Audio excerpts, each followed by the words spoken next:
इन दोस्तों, एग्ज़ाम की पॉइंट में एक बार फिर से आप सभी का स्वागत है। दोस्तों, उत्तराखंड जीके टेट सीरीज का ये 11वां पार्ट है जो आपके आने वाले जो एग्ज़ाम हैं, चाहे वो पटवारी, पुलिस, लेखपाल, जो भी एग्ज़ाम आने वाले हैं उनके लिए बहुत ज़्यादा हेल्पफुल होने वाली है ये सीरीज। तो दोस्तों, आज के इस 11वें वीडियो में हम उत्तराखंड के मोस्ट इंपॉर्टेंट क्वेश्चनों को डिस्कस करेंगे। अगर आप चैनल पे नए हो, आपने अभी तक चैनल को सब्सक्राइब नहीं किया तो प्लीज़ सब्सक्राइब कीजिए और वीडियो अच्छा लगे तो लाइक और शेयर ज़रूर करना। देखते हैं दोस्तों, आज का जो पहला क्वेश्चन है, बुरांश को किस वन अधिनियम से संरक्षित किया गया? यानी जो बुरांश का वृक्ष है उसको किस वन अधिनियम के द्वारा संरक्षित वृक्ष घोषित किया गया? तो दोस्तों, वो वन अधिनियम 1974 के द्वारा क्या किया गया था? जो बुरांश है, बुरांश को संरक्षित किया गया था। आप लोग जानते हो कि जो बुरांश है राज्य का क्या है? राज्य वृक्ष भी है। क्या है? राज्य वृक्ष क्या है? बुरांश है। अगर कभी क्वेश्चन पूछा जाता है कि बुरांश किस देश का या बुरांश जो है नेपाल का है, ठीक है, तो याद रखना नेपाल का राज्य वृक्ष न होकर ये क्या है? राष्ट्रीय पुष्प है। ठीक है, जो बुरांश है नेपाल का क्या है? राष्ट्रीय पुष्प है। या पूछा जाए कि किस देश का राष्ट्रीय पुष्प बुरांश है, तो नेपाल का राष्ट्रीय पुष्प क्या है? बुरांश है। और सिंपल तरीके से 1500 से 4000 मीटर की ऊंचाई पर पाए जाते हैं। ठीक है, अगला क्वेश्चन दोस्तों, उत्तरकाशी से भिलंग घाटी के लिए जो मार्ग जाता है किस दर्रे से जाता है? यानी जो उत्तरकाशी और भिलंग घाटी के मध्य कौन सा दर्रा स्थित है? अगर हम उसकी दूसरी लैंग्वेज बनाएं कि जो उत्तरकाशी और भिलंग घाटी के मध्य दर्रा है, कौन सा दर्रा है? तो दोस्तों, जो उत्तरकाशी और भिलंग घाटी के मध्य दर्रा है वो है ओडेनकल दर्रा। कौन सा दर्रा है? ओडेनकल दर्रा है। ठीक है, और अगर हम इसमें बालीपास को देखें तो जो बालीपास है वो उत्तरकाशी में ही यमुनोत्री में स्थित है। कहाँ पे है? यमुनोत्री में स्थित है बालीपास दर्रा। ठीक है, अगला क्वेश्चन, 5 साला बंदोबस्त की शुरुआत कब की गई थी? जो 5 साला बंदोबस्त है, 5 साला बंदोबस्त की शुरुआत कब की गई थी? तो दोस्तों, जो 5 साला बंदोबस्त है 1823 में किया गया था। 5 साला बंदोबस्त की शुरुआत। और अगर पूछा जाए कि जो 5 साला बंदोबस्त था उसकी शुरुआत किसने की थी, तो द्वितीय कमिश्नर जो थे ट्रेल ने क्या की थी? 5 साला इस बंदोबस्त की शुरुआत की थी द्वितीय कमिश्नर ट्रेल ने 1823 में। और जो ये 5 साला बंदोबस्त है दोस्तों, इसी बंदोबस्त को क्या कहा जाता है? 80 साला बंदोबस्त के नाम से भी जाना जाता है। मोस्ट इंपॉर्टेंट है, 80 साला बंदोबस्त के नाम से भी जाना जाता है। उसे 5 साला बंदोबस्त बोलो या 80 साला बंदोबस्त बोलो, दोनों ट्रेल ने किए थे और 1823 में किया था। अगला क्वेश्चन, गोमुख से देवप्रयाग तक भागीरथी की लंबाई है। यानी जो गोमुख से देवप्रयाग तक भागीरथी की लंबाई कितनी है? तो दोस्तों, जो गोमुख से देवप्रयाग तक भागीरथी की लंबाई है कितनी है? 205 किलोमीटर। कितनी है? 205 किलोमीटर है भागीरथी से देवप्रयाग तक की, भागीरथी से गोमुख से देवप्रयाग तक भागीरथी की लंबाई। और जो 96 किलोमीटर है दोस्तों, 96 किलोमीटर गंगा की लंबाई है। यानी देवप्रयाग से हरिद्वार तक गंगा की जो लंबाई है वो 96 किलोमीटर है। ठीक है, और अगर पूछा जाए कि भारत में गंगा की कुल लंबाई कितनी है, तो याद रखना 25-55 है या 25-25 किलोमीटर है। दोस्तों, कंफर्म नहीं हूँ, ये चेक कर लेना, 25-55 है या 25-25, दोनों में से एक है। इतना ध्यान नहीं आ रहा, दोनों में से 1 किलोमीटर है। अगला क्वेश्चन, कुमाऊं में बेलीडोना की खेती की शुरुआत किसने की थी? जो कुमाऊं में औषधीय वृक्ष बेलीडोना था उसकी खेती की शुरुआत किसने की थी? तो दोस्तों, जो कुमाऊं में बेलीडोना की खेती की शुरुआत की थी वो गिल के द्वारा की गई थी। और अगर क्वेश्चन बनता है कि कुमाऊं में बेलीडोना की खेती की शुरुआत कब की गई थी, तो याद रखना 1903 में की गई थी। कब की गई थी? 1903 में कुमाऊं में बेलीडोना की खेती की शुरुआत की गई थी। ठीक है, अगला क्वेश्चन, किस परमार शासक की तुलना औरंगजेब से की जाती है? यानी जो औरंगजेब से किस परमार शासक की तुलना की जाती है? तो दोस्तों, परमार शासक जो औरंगजेब से तुलना की जाती है वो परमार शासक था मेदिनी शाह। ठीक है, मेदिनी शाह था। और जो मेदिनी शाह था वो पृथ्वीपति शाह का बेटा था। और ये क्या था? पृथ्वीपति शाह का बेटा था और फतेह शाह का पिता था। लेकिन जब सुलेमान सिको को मेदिनी शाह क्या करता है, डर के कारण औरंगजेब को सौंप देता है, तो उसके पश्चात क्या करता है, जो पृथ्वीपति शाह था, पृथ्वीपति शाह क्या कर देते हैं, मेदिनी शाह को निकाल देते हैं और अपने पोते को राज्याभिषेक कर देते हैं। इसी कारण जो मेदिनी शाह है उसे पराक्रमी राजा का डरपोक पुत्र भी कहा जाता है। पराक्रमी राजा का डरपोक पुत्र, अगर कभी क्वेश्चन बनता है कि पराक्रमी राजा का डरपोक पुत्र किसे कहा जाता है, तो दोस्तों मेदिनी शाह को कहा जाता है। ठीक है, अगला क्वेश्चन, घटोत्कच का मंदिर किस जनपद में स्थित है? जो घटोत्कच का मंदिर है वो किस जनपद में स्थित है? तो दोस्तों कहाँ पे है? चंपावत में है घटोत्कच का मंदिर। और चंपावत की जो स्थापना की गई थी वो कब की गई थी? 15 सितंबर 1997 को चंपावत की स्थापना की गई थी।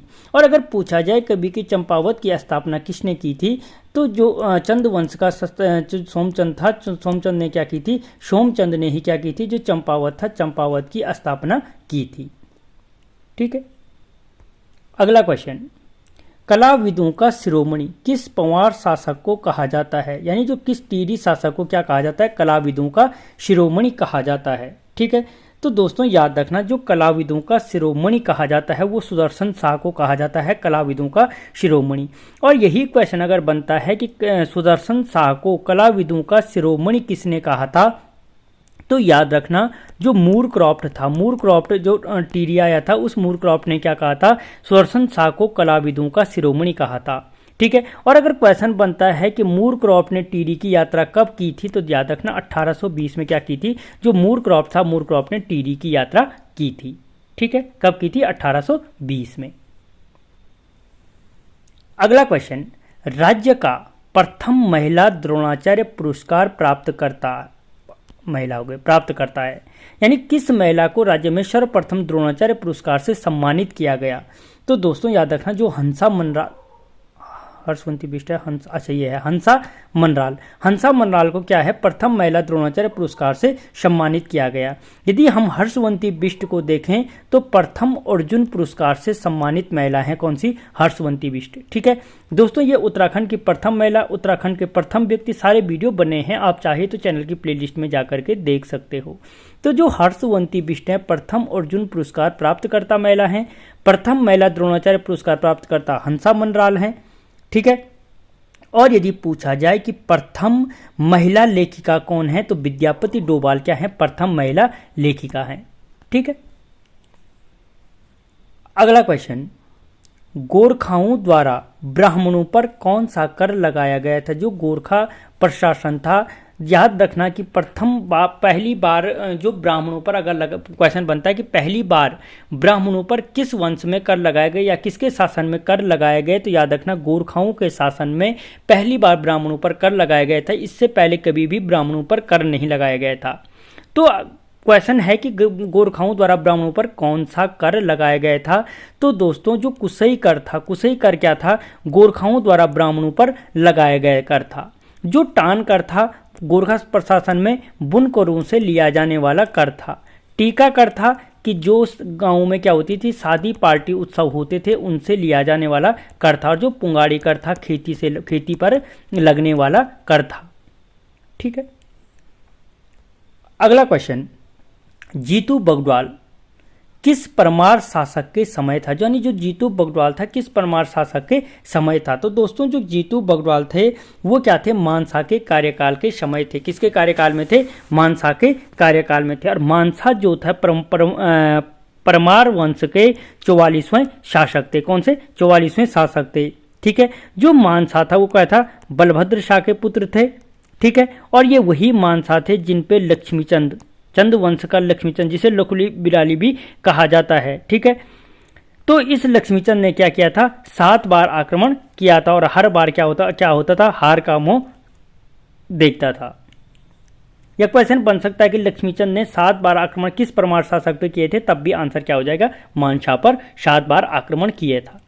ठीक है, अगला क्वेश्चन, इंडियन नाइज होम आत्मकथा किसकी है? जो इंडियन नाइज होम है वो किसकी आत्मकथा है? तो दोस्तों याद रखना हेमंती नंदन बहुगुणा की आत्मकथा है इंडियन नाइज होम। ठीक है, और अगर जो ये हेमंती नंदन बहुगुणा जी हैं, इन्हीं को गढ़वाल का चंदन कहा जाता है। अगर कभी क्वेश्चन बनता है कि गढ़वाल का चंदन किसे कहा जाता है, तो हेमंती नंदन बहुगुणा जी को क्या कहा जाता है? गढ़वाल का चंदन कहा जाता है। दोस्तों जो उत्तराखंडी प्रमुख व्यक्ति हैं उनके उपनाम के एक स्पेशल वीडियो बनी है, अगर चाहो तो देख लेना। तो जो गढ़वाल का चंदन कहा जाता है वो कहा जाता है किसको? हेमंती नंदन बहुगुणा को। या नटवर लाल की उपाधि भी किसको दी गई है? नटवर लाल की उपाधि भी किसको दी गई है?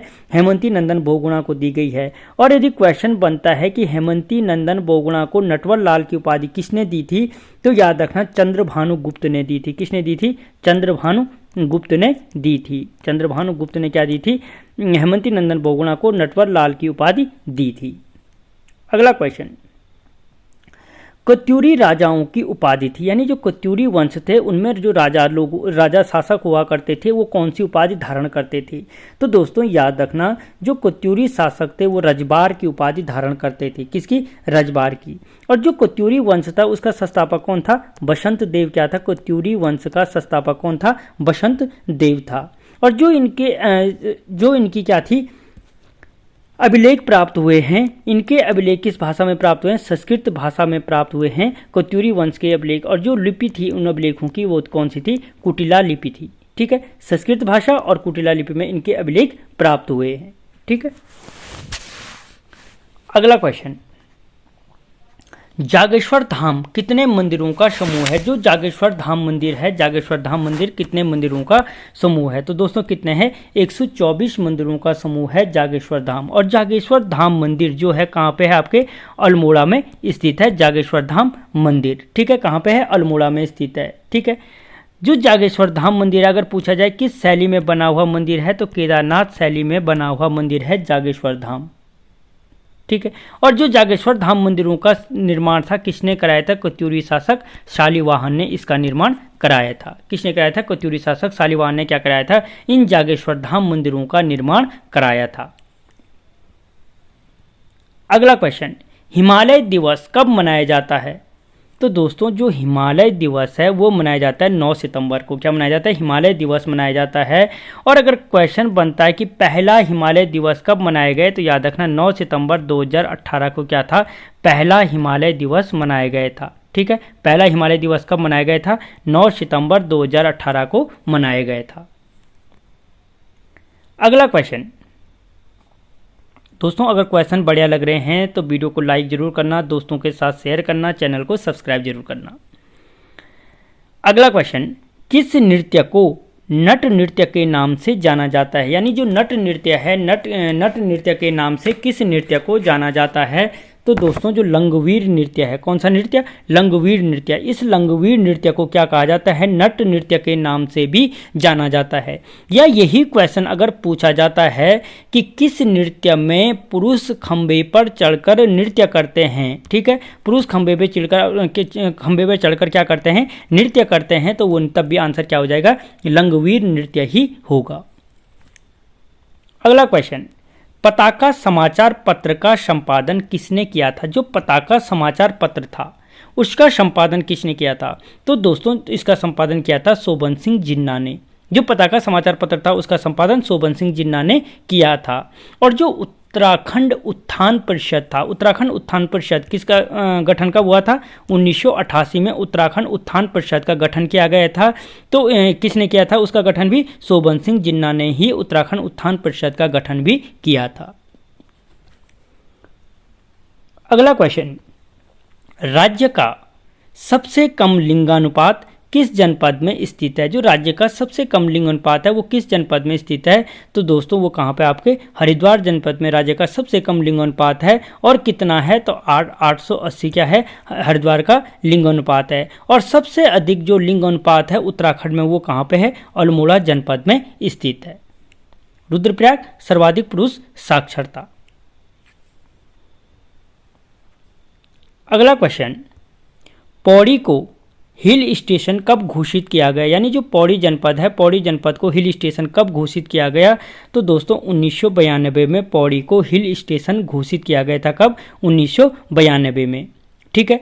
और अगर क्वेश्चन बनता है कि पौड़ी को गढ़वाल मंडल का मुख्यालय कब बनाया गया, तो याद रखना 1969 में पौड़ी को गढ़वाल मंडल का क्या बनाया गया था, मुख्यालय बनाया गया था 1969 में, ठीक है। और गठन किया गया था पौड़ी जनपद का 1840 में। ये 3 चीज़ें मोस्ट इंपॉर्टेंट हैं। अगला क्वेश्चन, खास पट्टी आंदोलन किससे संबंधित था? जो खास पट्टी आंदोलन था वो किससे संबंधित था? तो दोस्तों जो खास पट्टी आंदोलन था वो किससे था, भूमि बंदोबस्त से संबंधित था। किससे संबंधित था, भूमि बंदोबस्त से संबंधित था।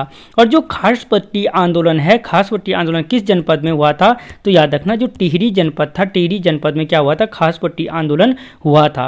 और अगर पूछा जाए कब हुआ था, तो याद रखना 1906-07 में क्या हुआ था, खास पट्टी आंदोलन हुआ था। यानी जो खास पट्टी आंदोलन था 1906-07 में भूमि बंदोबस्त से संबंधित टिहरी रियासत में हुआ था, ठीक है। तो दोस्तों यहाँ पर हमने 20 मोस्ट इंपॉर्टेंट क्वेश्चनों को डिस्कस किया। आपको क्वेश्चन कैसे लगे मुझे कमेंट बॉक्स में जरूर बताना। मिलता हूँ अगले वीडियो में, तब तक जय हिंद।